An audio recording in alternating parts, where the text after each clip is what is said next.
It's about identifying a big problem that you can solve really well in a market that's big enough for you to be able to scale and be successful. And it doesn't have to be a unicorn.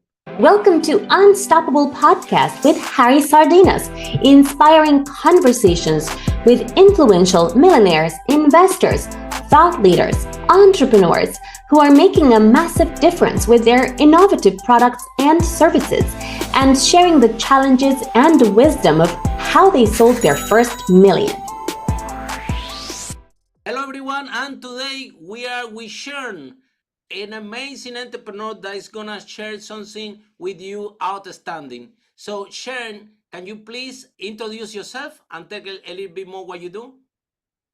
Yeah, Sean Shepard, I'm the managing partner at Uplus. We're a global corporate venture builder. We build tech startups for large enterprises across the globe. We also have our own venture studio where we're focused on building AI technologies. Wow. And I've spent 30 years as a serial tech entrepreneur in Silicon Valley, had 3 exits, also had 2 very expensive and valuable learning experiences along the way. I did. I then moved to the investment side and did 3 venture funds and the world's first product market fit accelerator called GrowthX, and even a school to train people to work in the startups in Silicon Valley called GrowthX Academy. And about 4 years ago, I wasn't going to raise another fund. I got pulled by a portfolio company into helping a large enterprise launch their first technology product, a traditional industrial company. They asked me to help them commercialize this in partnership with my portfolio company. We did. We had a lot of success. Started building a lot of digital businesses for corporations as a result of that, and became a partner at Uplus about 4 years ago. Wow, that's fantastic. So we want to know about your first venture, Sean. How you end up being a tech entrepreneur? What happened? Are you a software developer? No, I can't even spell HTML. Me too.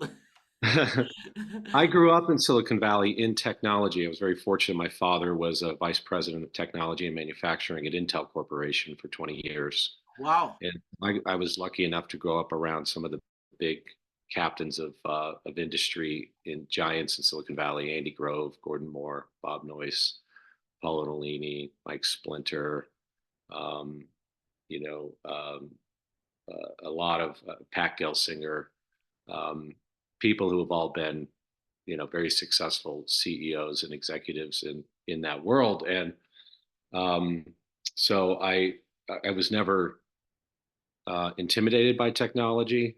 I was never intimidated by change. It's just sort of in my DNA. I'm the only one in my family that didn't go to work as an employee in a large company like Intel. I'm the black sheep entrepreneur. Wow. Done my own thing. But what I do love about technology is the ability to leverage it to help as many people as you possibly can. And that's always been attractive to me.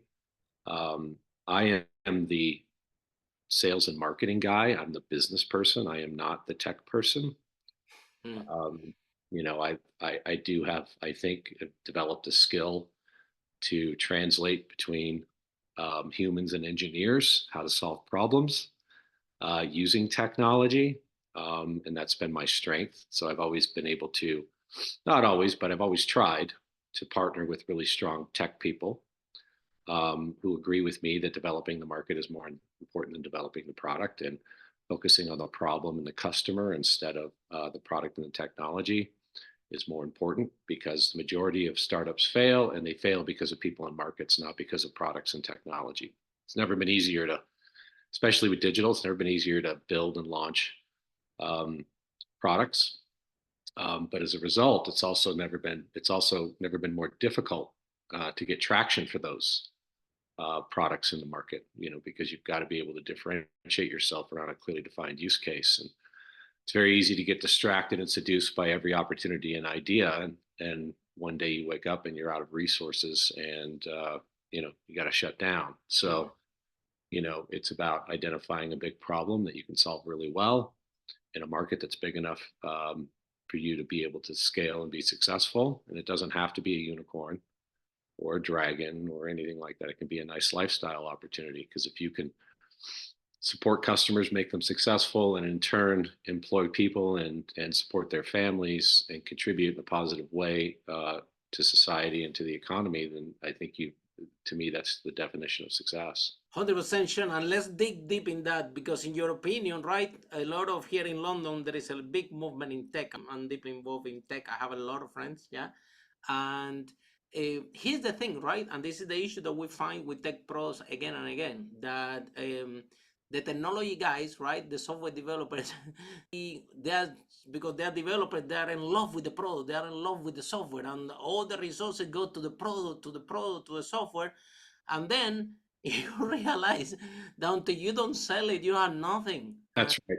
And so, in your opinion, and I'm gonna this question, in your opinion, Sean, if when it comes to tech companies, marketing and sales, do you think it's 50% tech, 50% marketing and sales, 40% tech, 60% marketing and sales, or 30% tech and 70 marketing and sales? No, it's 80-20. It's 80% Wow, sales. really? Sure. I mean, Wow, I learned something today. if you, 80-20. Okay, go ahead. well, I'll give you an example. So the most successful serial entrepreneurs I've seen in the Valley aren't wedded to any product or technology. They're wedded to markets and problems that could be solved. And I'll give you a good example. Inside of a lot of venture funds, they will take exited entrepreneurs that have helped them make money in the past, and they will pay them a stipend to sit in an office and figure out what the next big thing is. And how do they do that? They go out and they talk to people. They talk to decision makers and big organizations with big budgets and try and understand where their largest challenges are. And every time you solve one problem with technology, it creates a whole another set of problems that have to get solved. And that's never going to change. So they're very much focused on identifying white space opportunities where they can create differentiation and a moat around them in by leveraging the networks that they've developed over their life, plus the venture capitalists that are supporting them to identify that. And sometimes it takes them years to figure that out. And only then do they start to try and create a solution. And the last thing they do is build. The first thing they do is clearly define the problem and the customer and the use case and the value that can be created by solving that problem. And then from there, then they start to build in support of that with the strategic idea that if they do this, others will want that as well, because if this person's having that problem, his peers around the world are having the same problem. And that's the approach that I found to be most successful. You can invest a lot of time and intelligence in getting yourself to what we call problem solution fit, where you can find a solution to a big problem. And then from there, you start to build. And you only build what's needed to solve that problem at that moment. And then, of course, over time, that will grow. But in my view, 80% of your time, money, and resources should be spent on that, because that makes the build part so much faster and easier because you get to do it right the first time. So it's all about finding what is this big problem that we need to solve and develop a technology around that, right? Correct. And most product founders and tech people, like you said, and bless them all, they're all wonderful. People tend to revert to what they know and what they're comfortable with. And tech folks are comfortable with their computers and their code and their screens and their laboratories. And they're not talking to humans. They're coming up with ideas and they're falling in love with solutions instead of problems. And as a result, they end up investing a lot of time and money and find out that there's no market need for what they're doing, or the timing in the market is wrong, or they're not functionally executing well with the teams that they've selected to build around them. People and markets, that's the reason why these things fail. It's not the product and tech. Wow. And then, Sean, so tell us about your biggest challenge that you faced when you had your first venture, right? Your first company. Yeah. I understand, I wrote your bio that you already achieved 3 exits. Yeah. Tell us about the first one, right? Which is, I believe, the most challenging. Well, I think so. I think there's a common theme in my experience, and that is, when you think about building a business, you think about the team, the market, the model, the traction, and the differentiation. And through that rubric or that set of criteria, the thing that's most important is the team.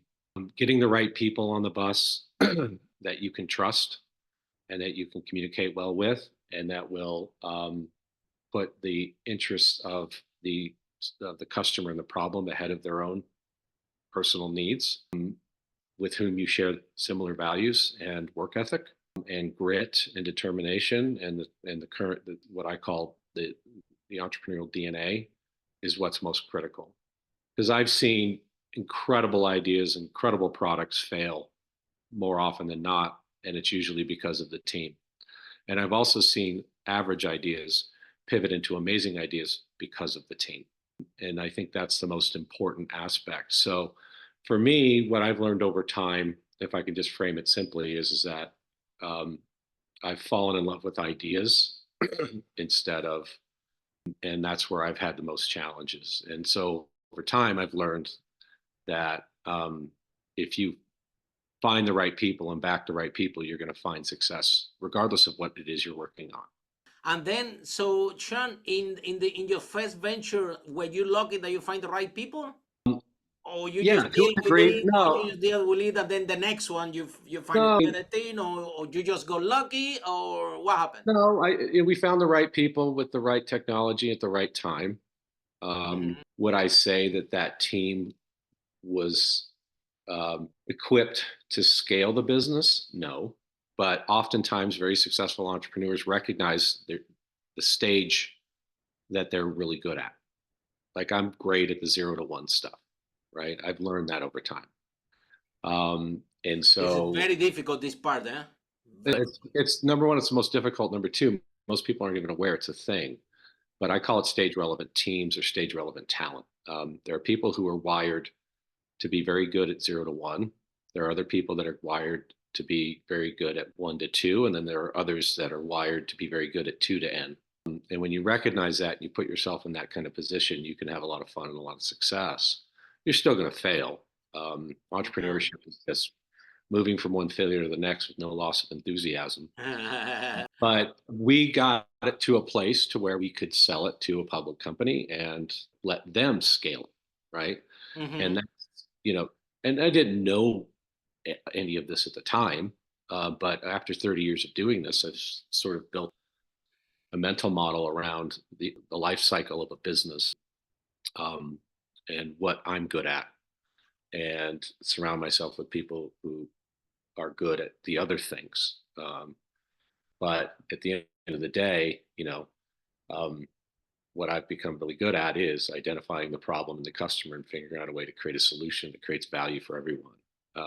And that should be the focus. Sean, but the 0 to 1 is the most challenging part, but also the most fun, right? Because you have to think how to penetrate that market, and the product is there, and you have to. So it's like a gym for your mind, right? It's really you have to think outside the box, and It is the most fun for people who understand it.